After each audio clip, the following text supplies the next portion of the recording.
Very good evening.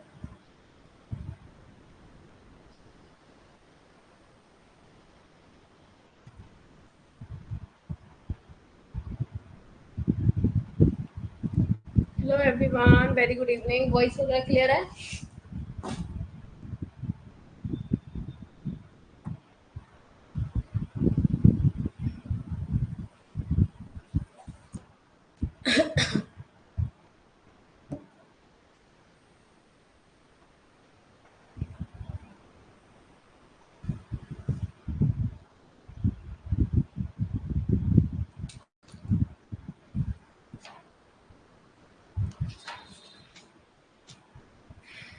Radhe Radhe Savita, कैसे हो आप सब?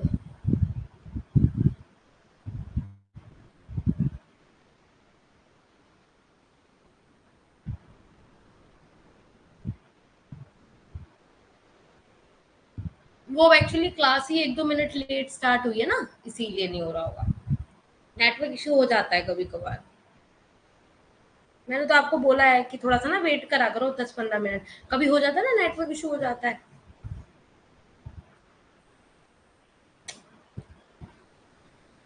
अब बच्चे अभी तक नहीं आए, क्या बात है? हम्म। अभी तक बच्चे नहीं आए हैं। मौसम बहुत बेकार हो रहा है, लिटरली बहुत बेकार हो रहा है। इतना अजीब मौसम हो रहा है, तबीयत तो पता नहीं।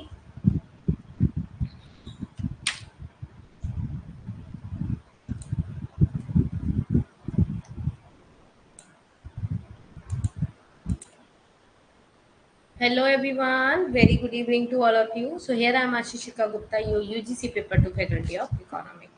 So जैसा कि आप स्क्रीन पे देख सकते हैं, ये आपके सोशल मीडिया के चैनल्स हैं, इनको आप ज्वाइन करिए, है ना। कोई भी न्यू अपडेट आती रहती है तो वो आपको आसानी से क्या हो जाता है, मिल जाती है ना। कहीं आपको ज़्यादा भटकने की या परेशान होने की या ज़्यादा सर्च करने की नीड नहीं होती है।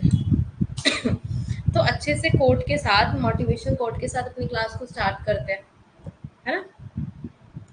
जिज्ञासा चमत्कारिक चीज है, ठीक है। जितना चाहो उतना ज्ञान बिना किसी आलस और कोई भी थकान के आप पा सकते हैं ना। जिज्ञासा क्या है? एक ऐसी चीज है, मतलब उसमें आपको ये नहीं होता है कि थक गए। एक जिज्ञासा आपने कभी देखी है कि थक गए? नहीं होता ना। कोई भी उसमें आलस नहीं आता कि अच्छा ऐसा करेंगे, मतलब एक आपको आलस आए, नहीं। जिज्ञासा तो आपको आधी रात में भी हो जाती है कि नहीं, उठ के ये करना है, ये पढ़ना है, ऐसे करना है ना। जिज्ञासा होनी भी बहुत ज़रूरी है। अगर जिज्ञासा नहीं है किसी काम के प्रति या कुछ भी करने के लिए, तो आपका फिर वो काम इतना इंटरेस्टेड नहीं होता है। वो काम इतना महत्वपूर्ण तरीके से नहीं होता है जितना महत्वपूर्ण और जितना अच्छे तरीके से वो हो सकता था, है ना। सो एक अच्छी सी स्माइल दे दो, प्यारी सी बढ़िया सी स्माइल दे दो। फिर क्लास को हम लोग स्टार्ट करेंगे।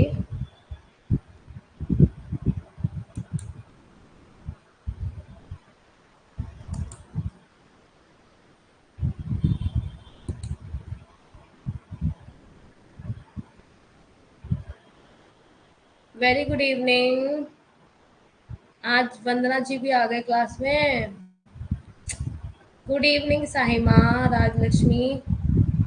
कोई बात नहीं।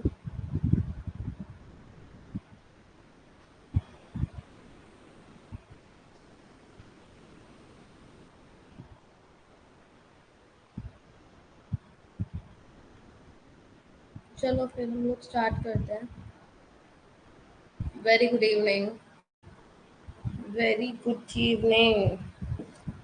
मैं पता है क्या सोच रही हूँ?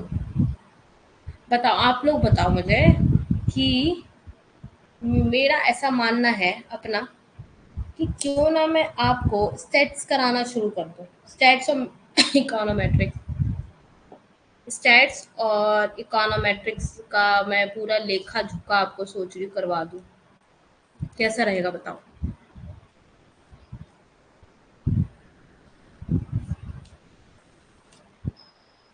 या देखो, ग्रोथ और इंटरनेशनल पढ़ना है, आप लोग बताओ। वैसे मेरा मन है कि मैं आप लोगों को करा दूं स्टैट्स वगैरह। कोई बात नहीं वंदा जी।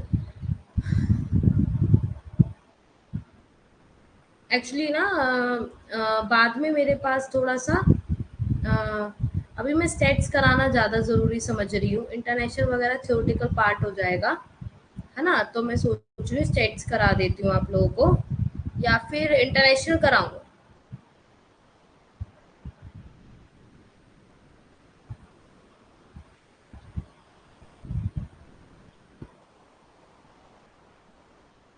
देखो इंटरनेशनल ग्रोथ,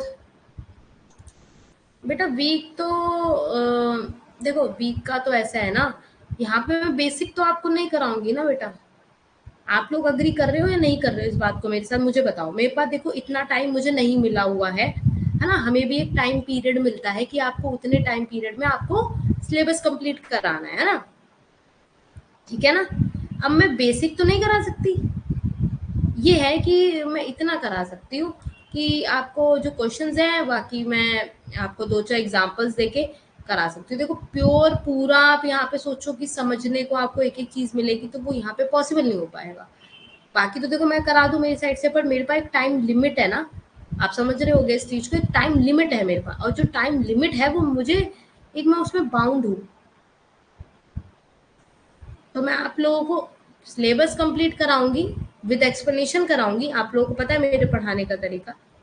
फिर आप बस ये मत थोड़ा सा ये सोच के चलना कि ज्यादा ही अगर जैसे बेसिक का है तो बेसिक का तो देखो बेटा नहीं हो पाया। बेसिक का पता है आप कैसे कर सकती हो? इस बार अभी एग्जाम दे लो, ठीक है?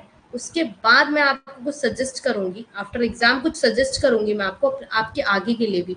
जैसे आपको आगे पढ़ाना है, लाइफ में बहुत चीजें आगे करनी है ना, तो मैं फिर तब आपको सजेस्ट करूंगी। अभी सिर्फ सिर्फ आप पढ़ लो, समझ लो चीजों को, ज्यादा उसमें मत जाना, डीपली मत जाना। बस उसको समझ लो कि सॉल्व आउट कैसे किया, अच्छा ये होता है, अच्छा ऐसे सॉल्व करते हैं, बस दैट्स इट, इतना ही इनफ समझो।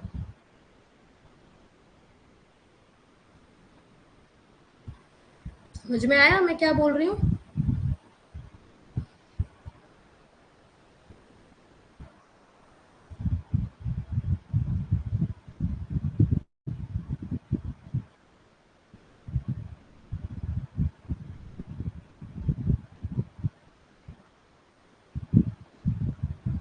ओके।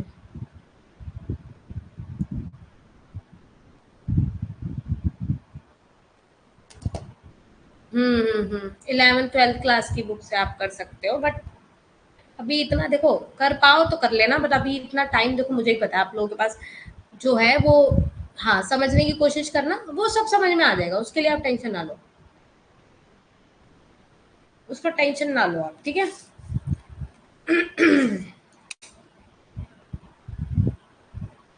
वो तो बेटा करने ही करने हैं, पीवाई क्यूज तो करने ही करने हैं ना, उसका तो कोई वो है ही नहीं, वो तो हम हर बार करते हैं।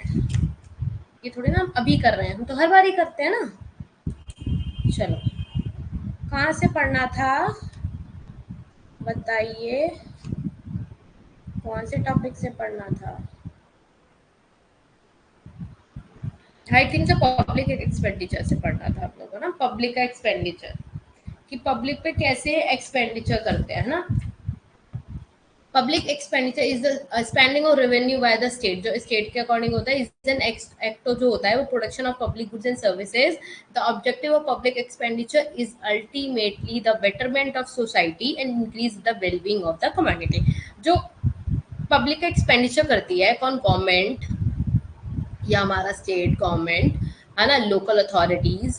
वो क्यों करती है? कि हमारी सोसाइटी को बेटरमेंट मिले और इंक्रीज हो इन द वेल बींग, मतलब जैसे आप जिस तरीके से रह रहे हो चीज़ों में, गुड एंड सर्विसेज में, सभी चीज़ों में पब्लिक एक्सपेंडिचर करे, है ना। गवर्नमेंट कुछ खर्चा करती है वो हमारे हित के लिए करती है, गवर्नमेंट कुछ खर्चा करती है।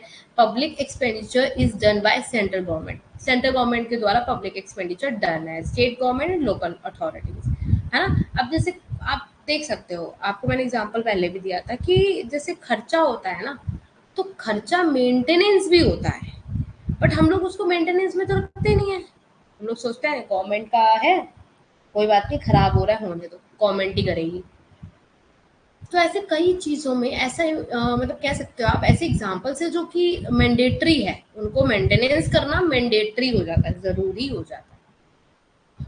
फॉर एग्जाम्पल हॉस्पिटल, आपको पता है आपके आसपास आप देख रहे होगे आजकल, आजकल क्या बहुत सालों से कितने गवर्नमेंट हॉस्पिटल्स हैं, उनके अंदर आप देखते होंगे कि पहले क्या एक स्टेज था, क्या स्टेज था पहले गवर्नमेंट जो हॉस्पिटल्स होते थे, क्या स्टेज था?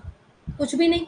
बिल्कुल एकदम ऐसा लगता होगा कि लाइक मतलब कोई कोई भी फैसिलिटीज थी ही नहीं कि जिससे कि कोई भी एक नॉर्मल आदमी वहां जाके अपना आराम से, मतलब जिसको बहुत ही ज्यादा फाइनेंशियल इश्यूज होते थे तो वो वहीं जाना एक बार के लिए उसका मजबूरी होता था। बट अब आप देख रहे होगे कि गवर्नमेंट हॉस्पिटल्स में इतनी अच्छी फैसिलिटीज हो गई हैं।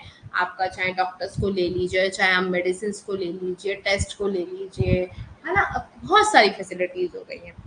और स्कूल्स ले सकते हैं आप। पहले स्कूल, गवर्नमेंट स्कूल का क्या एक क्राइटेरिया हुआ करता था, आप पब्लिक पे एक्सपेंडिचर कर रहा है तो स्कूल्स में भी करेगा ना। कई चीज देखो, स्कूल्स भी देख रहे हो अब आप गवर्नमेंट में। अच्छा, लंच वगैरह देख रहे हो आप, कितने साल, वो तो काफी सालों की बात है ना, बट प्रोवाइड तो करा रहे हैं, कितनी अच्छी बात है ये। तो ऐसे क्या कर रही है गवर्नमेंट, कुछ खर्चा करती है, मतलब गवर्नमेंट कुछ भी खर्चा करती है। अब ज्यादा कर लो, कुछ कर लो, थोड़ा कर लो, कम कर लो, गवर्नमेंट कुछ खर्चा करती है, किसके लिए? हमारे हित के लिए, है ना। ये देखो हिंदी में भी लिखा है, सार्वजनिक व्यय राज्य द्वारा राजस्व का व्यय होता है और सार्वजनिक वस्तुओं और सेवाओं के उत्पादन का एक कार्य होता है। सार्वजनिक व्यय का उद्देश्य अंततः समाज की बेहतरी और समुदाय की भलाई में वृद्धि है। सार्वजनिक व्यय केंद्र सरकार, राज्य सरकार और स्थानीय प्राधिकरणों द्वारा किया जाता है। ठीक है। अकॉर्डिंग टू जे के मेहता, मैंने आपको बताया था ना, expenditure is undertaken to satisfy those want which individually in their individual capacity can not satisfy efficient. मतलब जो सार्वजनिक व्यय होता है उन जरूरतों को पूरा करने के लिए किया जाता है जिन्हें व्यक्ति अपनी व्यक्तिगत क्षमता में कुशलता से पूरा नहीं कर सकता। समझ में आया? मतलब पब्लिक एक्सपेंडिचर एक तरीके से जेके मेहता कहते हैं कि उन जरूरत को पूरा करने के लिए किया जाता है जिससे कि जो व्यक्ति अपने लिए नहीं करने के लिए सक्षम है, समझ रहे हो, वो अपने लिए करने के लिए सक्षम नहीं है। वो अकॉर्डिंग टू जेके मेहता कह रहे हैं ये बात। ठीक है। Public expenditure is undertaken to satisfy those want which individual in their individual capacity cannot satisfy efficiently, है ना। अभी आ जाता है इफेक्ट्स ऑफ पब्लिक एक्सपेंडिचर की। इफेक्ट्स क्या हैं, इसके कुछ इफेक्ट्स हैं, वो क्या क्या हैं।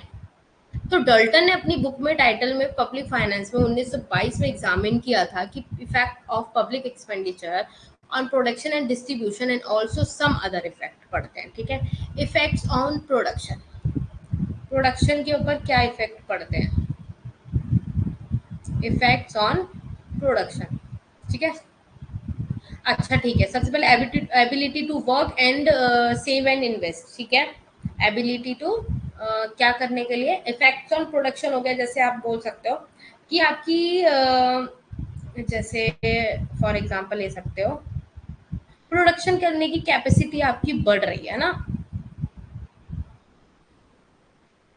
जैसे देखो, अब देखो इसमें क्या समझा रहा है, देखो ability to work save and invest, willingness to work save and invest, मतलब आपके अंदर एक एबिलिटी है वर्क को करने की और उसको इन्वेस्ट करने की। मतलब आपकी स्किल्स वगैरह हो गई, आप स्किल्स वगैरह हो गई, नॉलेज हो गई आपकी, है ना, एजुकेशन हो गई आपकी, हेल्थ हो गया आपका। तो ये क्या, ability to work save and invest, willingness to work save and invest, है ना, काम करने के योग्य होता है। तो इसमें क्या बता रहा है, इनकम वगैरह आपकी हो गई, सेविंग हो गई, इन्वेस्टमेंट हो गई, सब क्या होगी इसमें, क्या होगा इसमें, ये सब बढ़ेगा। ठीक है। सेविंग हो जाए चाहे इन्वेस्टमेंट हो जाए, चाहे वो सब क्या होगा, बढ़ेगा। समझ में आया? Effect on allocation of resources among different industries and trade. अब आपको पता है जो आप बंटवारा कर देते हो गुड एंड सर्विसेज का, रिसोर्सेज का, वो डिफरेंट हो जाता है इंडस्ट्रीज एंड ट्रेड के जरिए, है ना, अलग हो जाता है। अब सेकंड हो गया effect on distribution, effect on distribution. अच्छा, इफेक्ट ऑन डिस्ट्रीब्यूशन का मतलब हो गया एक तरीके से आप बोल सकते हैं कि जैसे फॉर एग्जांपल मैंने बताया था ना आपको कि पुअर और रिच के बीच का जो डिफरेंस है उसको खत्म करना, मतलब इनइक्वालिटी को रिमूव करना, एक तरीके से आप बोल सकते हैं इनइक्वालिटी को रिमूव करना, है ना। जैसे एक तरीके से ही समझ लो, आप ऐसे डिस्ट्रीब्यूशन करें कि जैसे अगर रिच पर्सन के ऊपर अगर कोई भी भार आता है तो वो ज्यादा आएगा अकॉर्डिंग टू पुअर। समझ रहे हो, मतलब आप रिसोर्सेज का एलोकेशन कर रहे हो, डिस्ट्रीब्यूशन कर रहे हो और किसी चीज का, तो पुअर और रिच लोगों के बीच में डिफरेंस को खत्म करना है हमें। और इनइक्वालिटी को क्या करना है, रिमूव करना है। इनइक्वालिटी को क्या करना है, रिमूव करना है। मतलब रिच पर्सन के पास क्या हो, टैक्स ज्यादा है। एक्सपेंडिचर ऐसे करना है कि रिच पर्सन के पास टैक्स ज्यादा है, ठीक है। अच्छा सॉरी, एक थर्ड और है। हाँ, इफेक्ट ऑन कंजप्शन। कंजप्शन के ऊपर क्या इफेक्ट पड़ता है।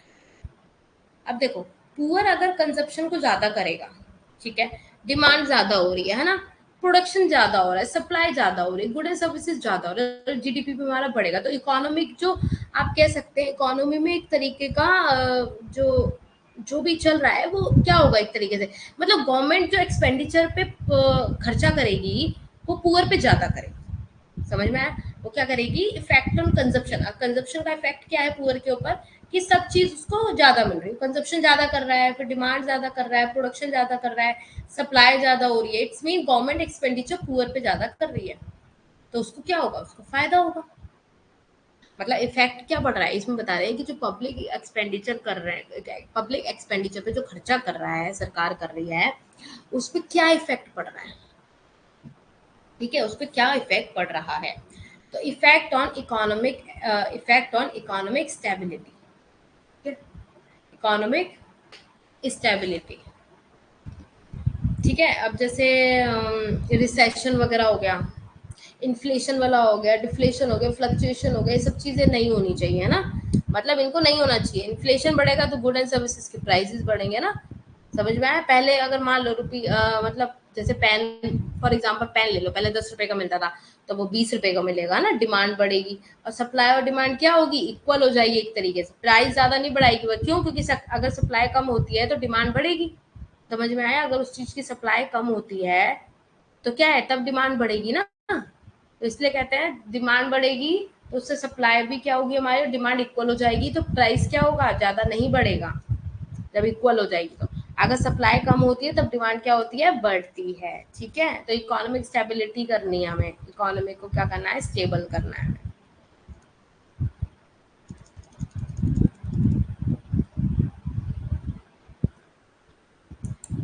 हाँ जी, हिंदी में देख लो, हिंदी में क्या लिखा हुआ है। जैसे आप एक तरीके से बोल सकते हैं कि डाल्टन ने लोकविद 1922 नामक अपनी पुस्तक में उत्पादन एवं वितरण पर सार्वजनिक व्यय के प्रभाव तथा कुछ अन्य प्रभावों की भी जांच की है। उत्पादन पर प्रभाव क्या पड़ता है, काम करने, बचाने और निवेश करने की क्षमता, काम करने की इच्छा, बचत और निवेश, और विभिन्न उद्योगों और व्यापार के बीच में संसाधनों के आवंटन पर प्रभाव, है ना, वितरण पर प्रभाव, बता दिया मैंने आपको, है ना। और ये देखो पहला ये है, ठीक है, इस पे मैंने नंबर लिखना भूल गई मैं, उत्पादन पर प्रभाव ये पहला है, ठीक है। वितरण पर प्रभाव, खपत पर प्रभाव, आर्थिक स्थिरता पर प्रभाव क्या पड़ता है, ये आवंटन कर रहे हैं ना आप संसाधनों का, इसमें क्या फर्क पड़ रहा है ना। अच्छा, अब इसके बाद आ जाता है पब्लिक डेप्ट या पब्लिक बोरोइंग, है ना। अब जैसे पब्लिक डेप्ट और पब्लिक बोरोइंग एक चीज है, consider to be an important source of income हो जाता है टू द गवर्नमेंट के लिए, ठीक है। और रेवेन्यू कलेक्ट करता है थ्रू टैक्सेस। आपको पता है रेवेन्यू कहाँ से कलेक्ट होता है, टैक्सेस वगैरह के, other sources is not adequate to cover government expenditure. The government expenditure, sorry, the government में रिजॉर्ट करता है किसको, बोरिंग पब्लिक डेप्ट में भी देश इंटरनली और एक्सटर्नली दोनों तरीके से। इंटरनली हो जाता है, अपने देश से ही करेगा, मनी को आउटफ्लो नहीं, सॉरी, मनी मनी को आउटफ्लो नहीं होने देता, हमारे यहाँ से आउटफ्लो नहीं होने देता, ठीक है। आउटफ्लो होता है किसमें, एक्सटर्नल में, एक्सटर्नल में आउटफ्लो होता है, और इंटरनली में आउटफ्लो पैसे हमारे बाहर नहीं जाने देता है, अपने देश में ही करेगा, जो करेगा अपने देश में रह के करेगा। समझ रहे हो, ये अपने देश में रह के करेगा। इंटरनल, एक्सटर्नल, और इंटरनली डेप्ट मैंने आपको बता दिया, अपने देश में ही रहकर करेगा, मनी को आउटफ्लो नहीं होने देता है, मनी को आउटफ्लो, यहाँ पे ये लिख लो, मनी को आउटफ्लो नहीं होने देता है, ठीक है। एक सेकंड वेट करना जरा, 2 सेकंड में आई मैं, एक सेकंड। समझ में आ रहा है, अमीरों की तुलना में अधिक वस्तु को प्रोवाइड करना, हाँ। हम्म।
अब आ जाता है टाइम टाइप्स ऑफ पब्लिक डेप्ट, है ना।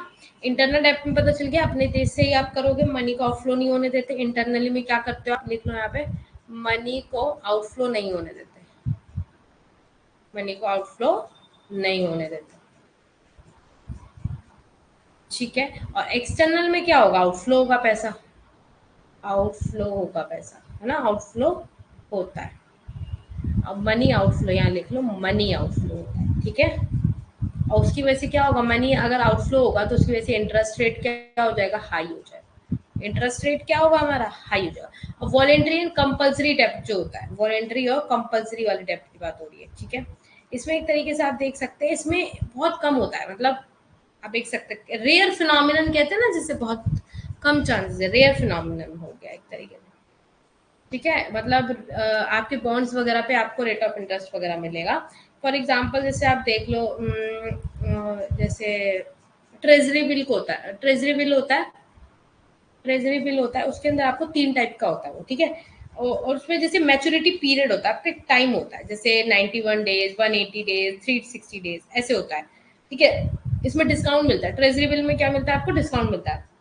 अब जैसे आपको, आपने सामान देखा होगा, फॉर एग्जांपल आप जाते हो शॉपकीपर के, मतलब जाते हो शॉप पे जाते हो, तो शॉपकीपर से आप कुछ भी सामान लेते हो, उस पे आप देखते होगे, अच्छा इस पे तो 200 रुपीज लिखे हैं, 200 रुपीज लिखे हैं, तो कुछ तो डिस्काउंट देगा वो आपको। पर आप सोचते हो वो आपको, मान लो वो सामान आपको मान लो 100 रुपए की चीज लिया आपने, वो सामान आपको 97 का दिया उसने, आपको 3 रुपए वहां क्या मिला, डिस्काउंट मिला।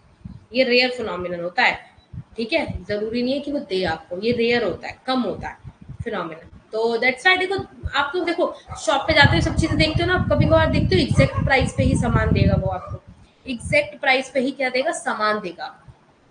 Productive and unproductive dept.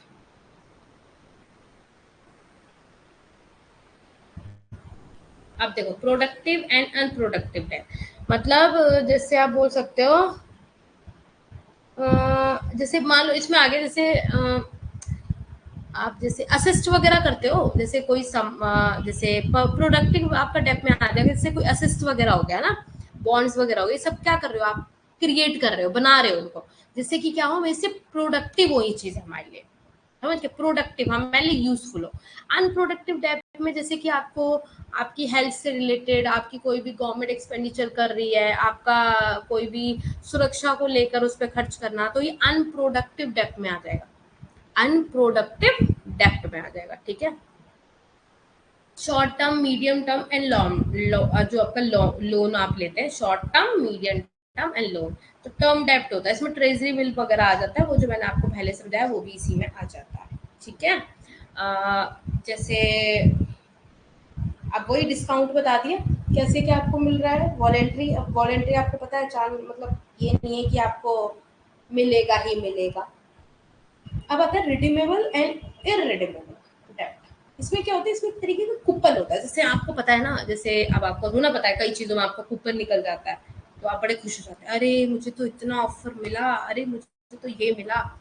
It's mean ये एक डिस्काउंट कूपन होता है, क्या बोलते हैं इसे आप, डिस्काउंट कूपन, ठीक है। डिस्काउंट कूपन, ओके, यहाँ लिख लो discount coupon, discount coupon, okay right. अब फंडेड एंड अनफंडेड, ये देखो अनफंडेड लिखा है यहाँ पे। अब देखो कुछ तो आप टाइपिंग मिस्टेक होती है, क्या कर सकते हैं, टेक्निकल चीजें है ना। फंडेड एंड अनफंडेड टाइप, अब जैसे कुछ फंड मिलता है हमें, कुछ अनफंड मिलता है, तो ये भी डेप्ट होता है एक तरीके का, है ना। कई तरीके के डेप्ट हैं आपके इसमें, तो ये आपको समझने थे, तो क्या आपने समझ लिए बहुत अच्छे से, ठीक है। एक सेकंड वेट करना, किसी का कॉल आ रहा है, एक सेकंड।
क्या बतियाना शुरू कर देते तुम लोग?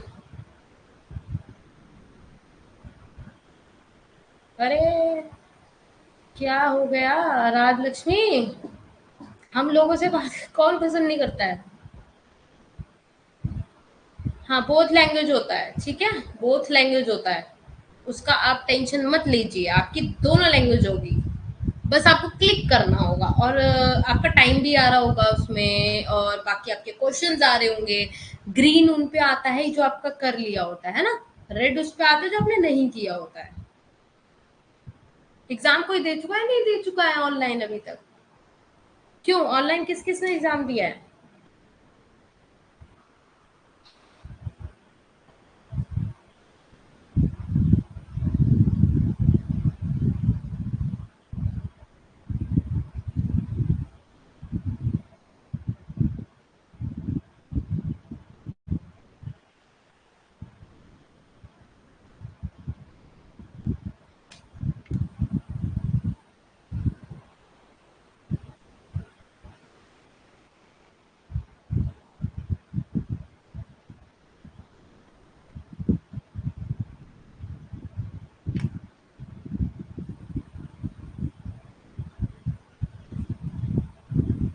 कोई बन ले, मैंने अच्छा आपने दिया था, राखी ने दिया है और अमिता ने भी दिया है। सेलेक्ट करना पड़ता है, अच्छा। ओके, चलिए आ जाइए। इंटरनेशनल डेप्ट कॉम्प्रोमाइजेज ऑफ द फॉलोइंग, मतलब इंटरनल डेप्ट जो होता है, मार्केट से आप बोरोइंग करते हैं, है ना? ट्रेजरी बिल हो गए आपके, बॉन्ड्स हो गए आपके, special floating and other loans, special security issues to the RBI based and means advances, छोटी छोटी सेविंग्स, प्रोविडेंट फंड जो मिलते हैं, रिजर्व फंड्स एंड आपके वो हो गए। फ्रेमवर्क ऑफ पब्लिक डेब्ट, मतलब जैसे पब्लिक डेब्ट का क्या फ्रेमवर्क है ना? तो आप एक तरीके से इसे हिंदी में पहले पढ़िए। सार्वजनिक ऋण प्रबंधन सरकार के ऋण के प्रबंधन के लिए एक रणनीति को स्थापित करने और निष्पादित करने की प्रक्रिया है, ताकि आवश्यक धन की राशि जुटाई जा सके, अपने जोखिम और लागत उद्देश्यों को प्राप्त किया जा सके। समझ रहे हो मेरी बात? उनको क्या करा जा सके, प्राप्त किया जा सके। एक सेकंड में अभी आई, एक सेकंड।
सॉरी एवरीवन, आज पता नहीं क्या हो रहा है, कुछ भी कह सकते हैं, आज पता नहीं, आज ही कॉल आ रहे हैं सारे, इम्पोर्टेंट है एक्चुअली। किसका कंप्लीट नहीं हुआ पीजी अभी? साइमा का, ओके। अरे भाई एसएससी वगैरह पे मत जाना तुम लोग गलती से भी, बहुत टाइम इसमें चला जाएगा।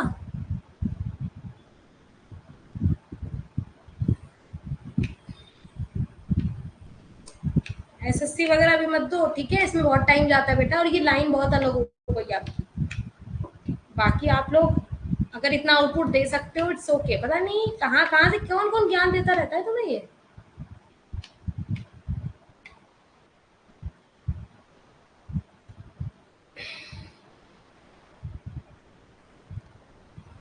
चलिए,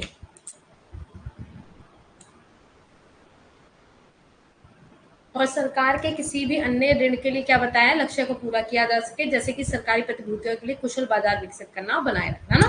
मतलब जैसे आप एक रणनीति बनाते हैं, मतलब जैसे आपको कोई बहुत इंपॉर्टेंट आपको पैसा चाहिए और आपको वो कहीं सरकारी प्रतिभूतियों के लिए कुशल बाजार बनाना है, मतलब एक अच्छा एक मेंटेनेंस करके कुछ भी आपको आपका डेवलपिंग ग्रोथ करने के लिए आपको अपनी देश की जो जीडीपी है उसको बढ़ाने के लिए आपने कहीं पैसा लगाना है मान लो, है ना। तो ये सब क्या बताता है, कुछ सार्वजनिक ऋण के अंदर आता है ना।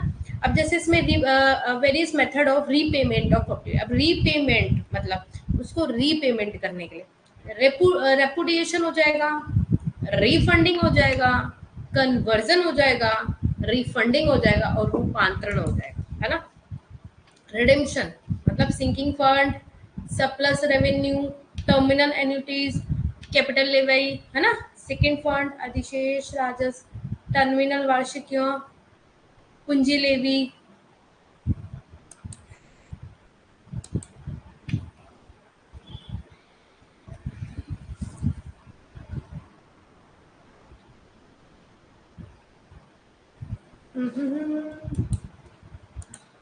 पब्लिक बजट आ गया इसके अंदर, पब्लिक का बजट। अब इसके अंदर अंदर क्या आ गया कि पब्लिक का बजट क्या होता है।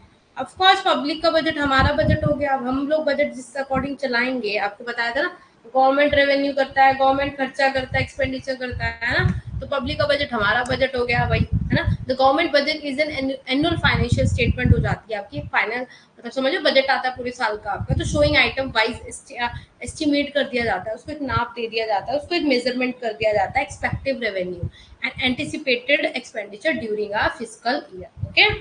इंट्रो क्या है, Indian budget comes under articles 112 Indian constitution. Budget is the statement of revenue and expenditure by state. Three components of budget: statement of fund, statement of assets and liabilities of government, income in the form of interest from loans, ठीक है।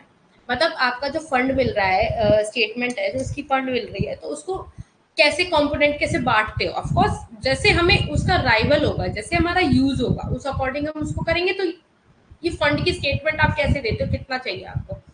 अब second आ गया statement of assets and liabilities of government. Statement of assets and liabilities of government, मतलब statement क्या है assets की and liabilities क्या है गवर्नमेंट की, है ना। Income in the form of interest from loans, मतलब इनकम इन द फॉर्म आपकी जो इनकम मिल रही है वो आपको इंटरेस्ट को, जैसे आपको इंटरेस्ट, अब मान लो आपने लोन्स वगैरह लिया तो विद इंटरेस्ट भी तो लोगे इसमें, है ना। इंटरेस्ट भी लोगे उसके अकॉर्डिंग, तो ऋण से ब्याज के रूप में आए, ये सब पता चल गया। Before independence James Wilson presented किया था बजट 1860 में, ऑल्सो इंट्रो इनकम टैक्स, उन्होंने वो भी किया था। और जब आफ्टर इंडिपेंडेंस फर्स्ट बजट आया था वॉज प्रेजेंटेड बाय सनमुखम ने चट्टी ने दिया था इन नवंबर 1947 में, जो फर्स्ट बजट आया था। और the first prime minister who presented the budget, जो उन्होंने कहा जवाहरलाल नेहरू जी ने, है ना। Maximum time budget presented by former FM Morarji Desai, 10 times इन्होंने बजट को किया था, ठीक है। पूर्व वित्त मंत्री मोराइजी देसाई द्वारा प्रस्तुत अधिकतम समय का बजट 10 बार था। बजट पेश करने वाले पहले प्रधानमंत्री जे जे नेहरू थे, ठीक है। आजादी के बाद पहला बजट नवंबर 1947 में सन्मुख चट्टी ने पेश किया था, आजादी से पहले, ठीक है।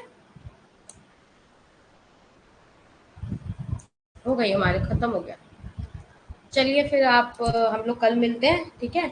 सो हाँ, चलिए अब हम मैं यहीं पे आपकी क्लास को एंड करती हूँ। एक सेकंड, एक सेकंड। आज आप कुछ भी कह लीजिए, कुछ भी कह लीजिए, आज पता नहीं यार फ़ोनों का बौछार आया हुआ है 1 सेकंड। इम्पोर्टेंट है बेटा इसलिए उठाना पड़ता है 1 सेकंड।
चलिए अब हम लोग क्या कहते हैं, कल बेटा बात करेंगे, ठीक है? आज एक्चुअली मेरी मीटिंग्स हैं, तो प्लीज़ मुझे सॉरी एंड मैंने आपको आज बहुत ज़्यादा म्यूट पे रखा, ठीक है? Sorry once again. सो अपना ध्यान रखिए और अपने बड़ों की रिस्पेक्ट कीजिए और अच्छे से पढ़ाई करिए। मिलते हैं हम लोग कल, ठीक है? Bye bye, good night, take care everyone, God bless you. ठीक है, बाय बाय एवरीवन।